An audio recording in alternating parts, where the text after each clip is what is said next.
The Kitsune's Revelation. Once upon a time, in the dense forest of Hinokami stood shrouded in an eerie twilight, even as the sun began to set over the distant mountains of ancient Japan. Towering cedar and pine trees formed a labyrinthine canopy, their branches whispering secrets to the wind. This forest was a place of legend, known for the elusive Kitsune, fox spirits with magical abilities, often depicted as tricksters or guardians.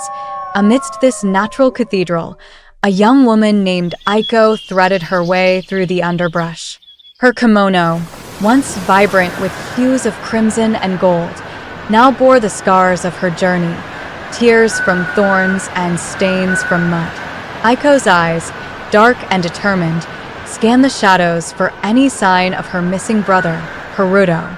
He had vanished a week ago, last seen wandering into Hinokami Forest on a dare. As she walked, Aiko's thoughts returned to the stories her grandmother used to tell her.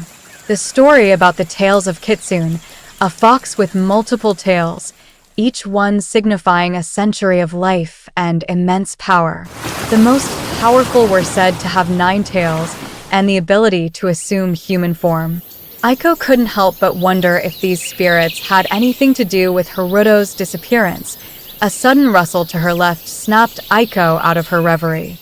She froze, listening intently. The forest held its breath. Then, emerging from the shadows, a fox with fur as white as the first snow stepped into the clearing.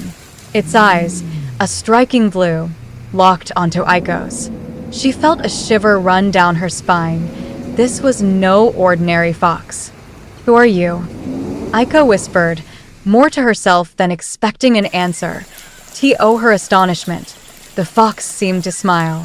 It trotted closer, its tails, 9 of them, fanned out behind it like a peacock's feathers. Aiko gasped, recognizing the sign of a powerful kitsune. The fox sat down a few feet away from her, watching her with an unervingly human curiosity. "You seek your brother," a soft, melodic voice echoed in Aiko's mind. She realized it was the kitsune speaking to her through telepathy. "Yes," Aiko replied, her voice trembling. "Do you know where he is?" The kitsune's eyes sparkled with an ancient wisdom. "Come, child. Follow me, and I will show you where he is."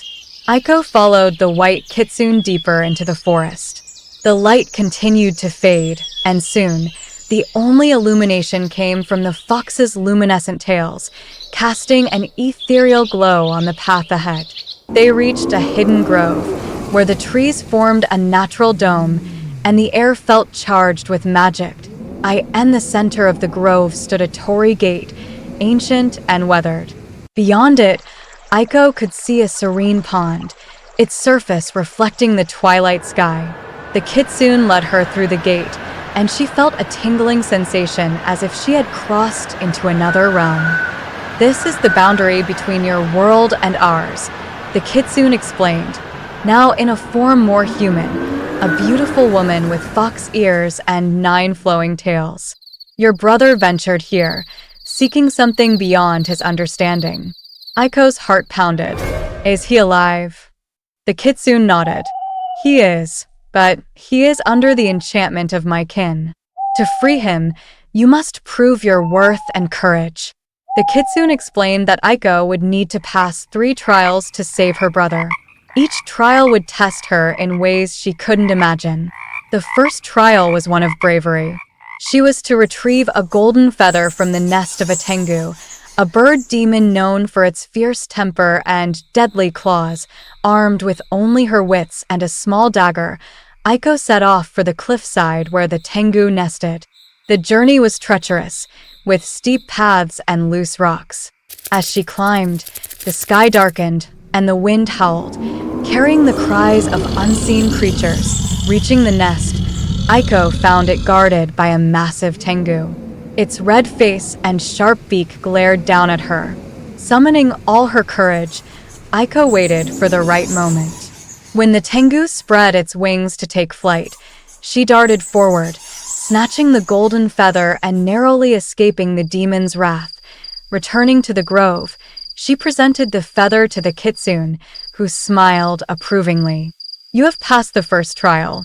The next will test your wisdom." The second trial took place in a hidden library filled with scrolls and ancient texts. Aiko was to solve a riddle that had stumped even the wisest scholars. The Kitsune handed her a scroll with a cryptic message. "To find what you seek, you must first lose yourself. The beginning of eternity, the end of time and space, the beginning of every end, and the end of every place." Aiko pondered the riddle, frustration mounting. The answer eluded her until she realized it was a trick of language. "The letter E," she whispered, the solution dawning on her. The Kitsune's nod confirmed her success. The final trial was one of the heart. The Kitsune led Aiko to an enchanted clearing where Haruto was held captive by another Kitsune, this one with 7 tails and an air of malevolence. The Kitsune's eyes gleamed with a challenge. "You must choose," the malevolent Kitsune said. "Prove your love by sacrificing your freedom for his." Aiko's heart ached. She had come this far, but the thought of never leaving this magical realm was terrifying. Yet, she couldn't abandon Haruto. "I choose to stay," she declared, her voice resolute. "Release my brother." The malevolent Kitsune laughed, a harsh sound that echoed through the clearing.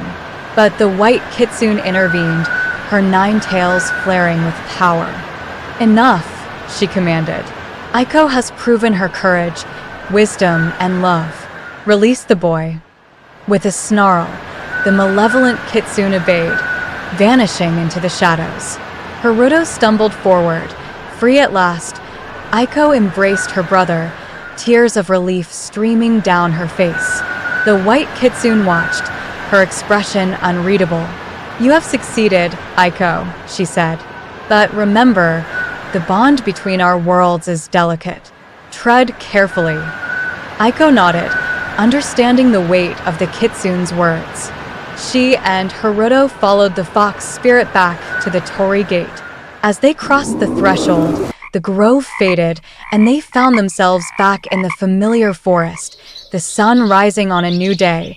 Haruto and Aiko made their way back to their village, greeted with cheers and tears of joy. Their parents embraced them, the fear of the past week melting away. The village elder, an old man with a kind face, listened to their tale with great interest. "The Kitsune tested you," he said thoughtfully, "and you have proven your strength. This forest and its spirits will watch over you." In the days that followed, Aiko often returned to the edge of Hinokami Forest.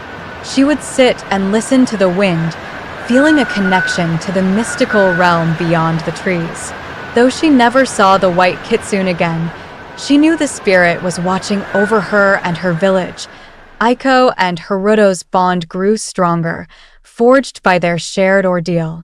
They became known as the protectors of Hinokami, ensuring that the balance between the human world and the spirit realm remained undisturbed. And so, the legend of Aiko and the Kitsune lived on, a tale of courage, wisdom, and the unbreakable bonds of family. The forest of Hinokami remained a place of mystery and magic, where the line between reality and legend blurred, and where those who ventured with pure hearts might just find themselves part of a story that transcends time.